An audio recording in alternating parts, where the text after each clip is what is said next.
Hey, it's Panzerkunst here, and in this video I want to highlight a couple battles I had against an escape artist.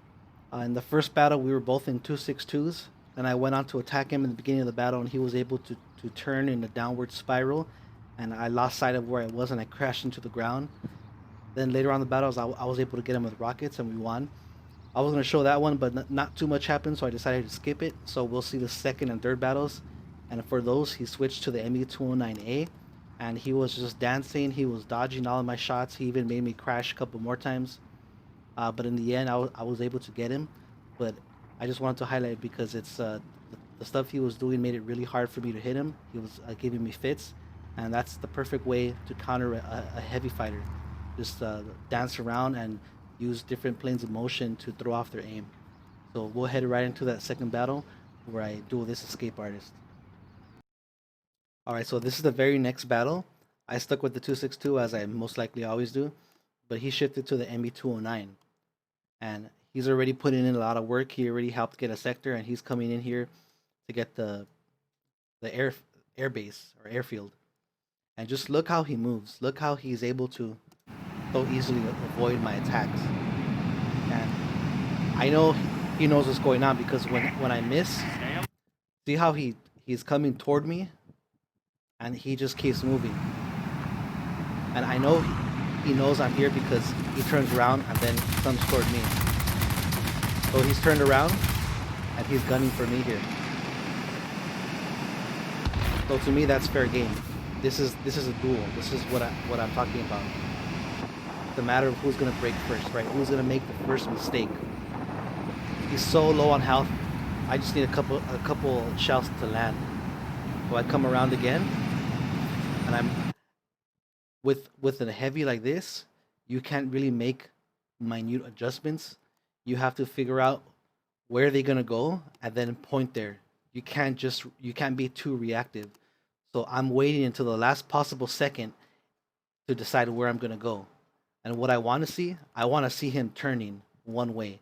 When I see him start a turn, then I can guess where he's gonna be and attack there. But if he keeps going in different directions, I can't really do much. And then when I get close enough, I'm already past him. So I'm waiting. And there it is. He's going to the right. So I'm attacking, and then he cuts down. He comes toward me again. So he's kind of like a jig. Janking, or how the term is called. He's not staying in one plane of motion. I'm like, alright, I'm going to make another attack. And I'm coming from the top down. I'm making boom and zoom attacks, right? But here he is again. He's turning. I'm trying to decipher what he's doing. He's attacking the IL-8. He's kind of straightening out. Now he turns to the right. And before I could even get close, he completely turns around. I do land a few shots here, but he comes toward me again. And then look what happens to me. And they get the center. So we're down 3-1. So I'm like, okay, this guy's when I'm attacking from above, he's able to use a lot of planes of motion to take away what I do best, which is hit hard with my guns. So I start thinking, I can't attack him from the top anymore. What I need to do is attack him from below, or I need to get on the deck just as much he is, because if I'm on the same plane that he is, he can't go down. So here he is again. Make a turn. The other bots are hitting me. He's chasing me, but he's not really doing that much damage, as you can see. He's full on chasing me now, and then he breaks away. I would prefer if he will chase me, actually, because then I get him where I want him. But knowing that he's patrolling that, I'm thinking, alright, let me just get the garrison so we can get some of these points back. Because he's not going to chase me over to the garrison. He's going to stick over there where he knows he's very comfortable. And one thing I noticed, he's flying the ME-209 really low. I mean, it's an altitude fighter. You shouldn't be flying that low. But since there's nothing else to challenge him, like if there was a vampire, that vampire would eat him up. And look at how he rolls. He rolls, he keeps out of my sight. I turn, he turns again. I'm able to outspeed him. And he's just not doing that much damage to me. I don't know why. I'm thinking he has stock guns. But if a vampire was in this match or a Yak 15, there's no way that he would be able to fly that low and not have any resistance. He's racking up over 8,000 personal points already.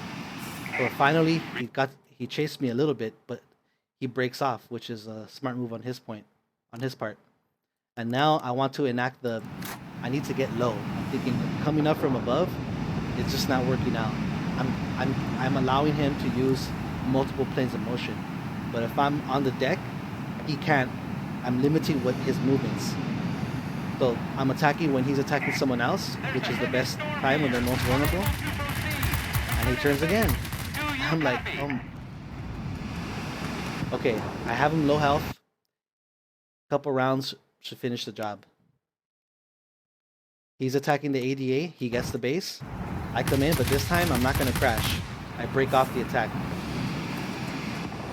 I'm not going to chase him. I'm not going to play into his hand. Squall lines up, and he's going to the other garrison to attack that.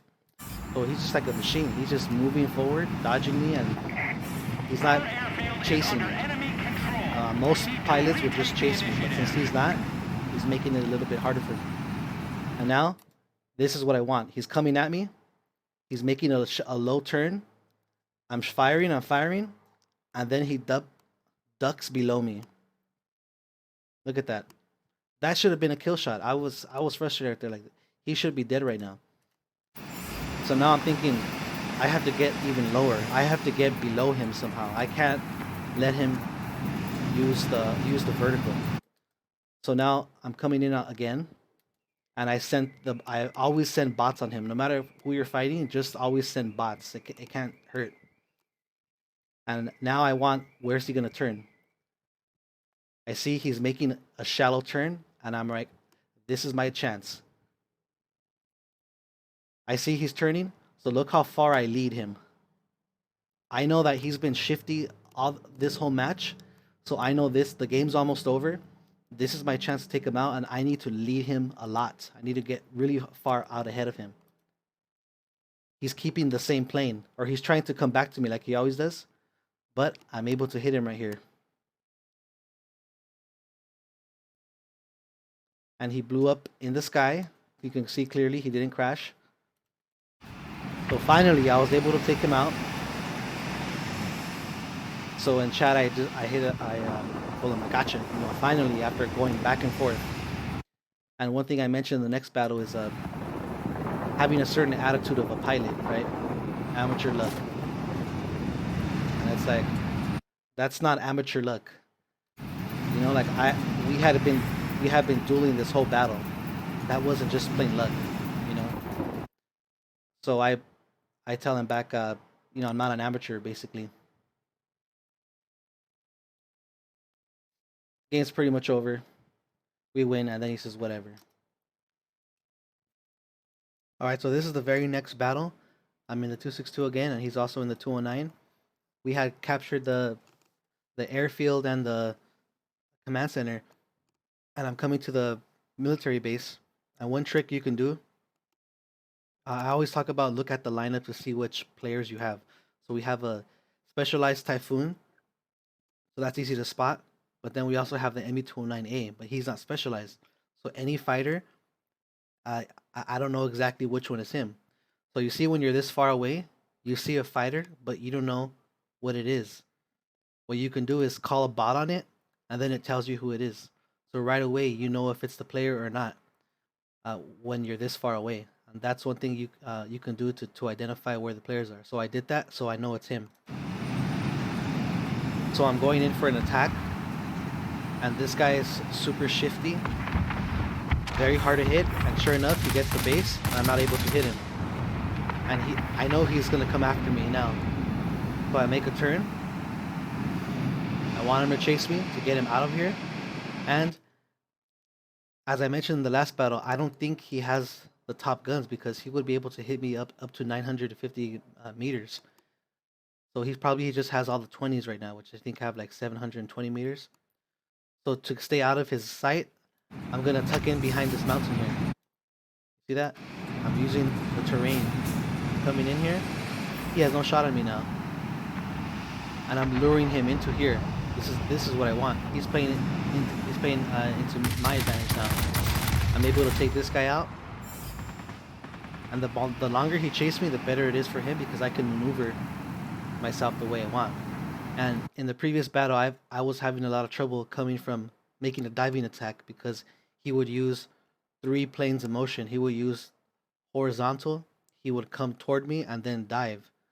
So it's not very easy to do that. But for some reason, he forgets that I'm here and he goes after our ADA and it just lines up perfectly with my guns.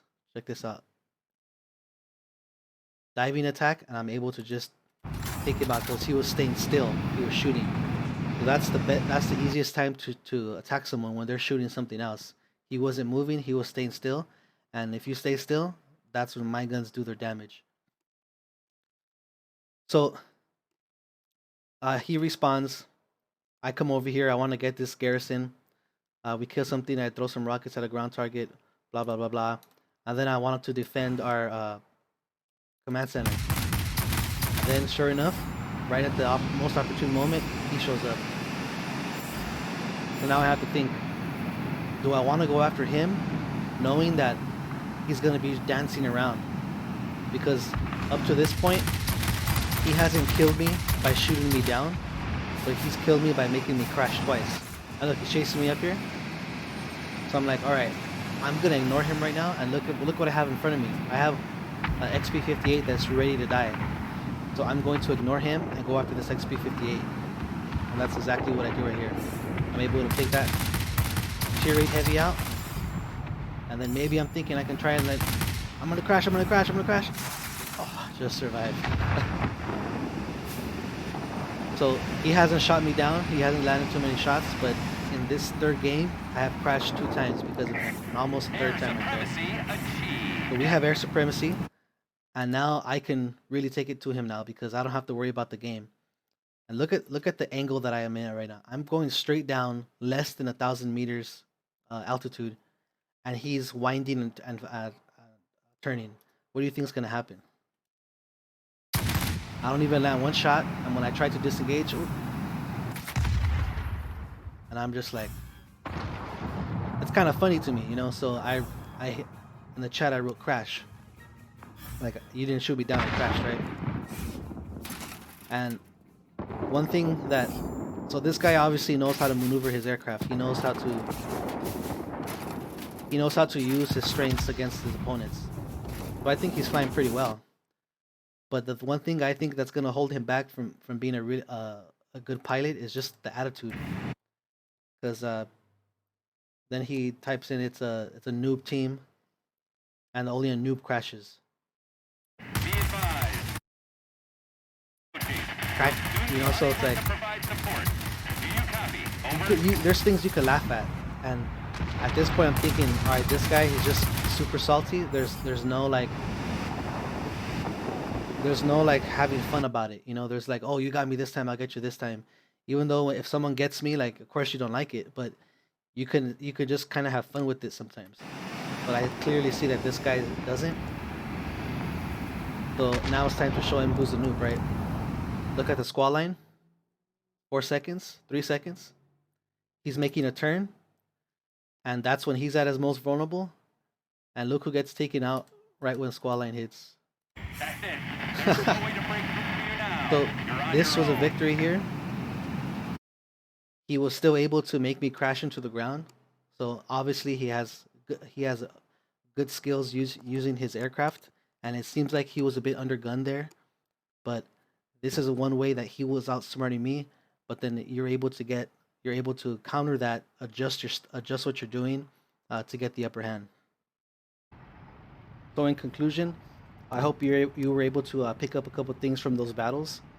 Whenever you see an enemy doing something, figure out what they're doing, what their tendencies are, and then adjust.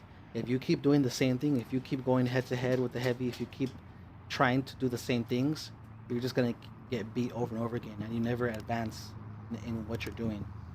So this guy, he was very shifty. He was very hard to hit, but he never even threatened me with his guns. And he was fighting the 209A very low. It's a energy fighter, and he was down on the deck, turn fighting, which worked out for him because there wasn't anything else. But if, like how I mentioned, there was a vampire, if there was any other turn fighters in tier 7 or 8, he would have been able to be taken out easily. But that was it for this video, and I'll see you guys next time.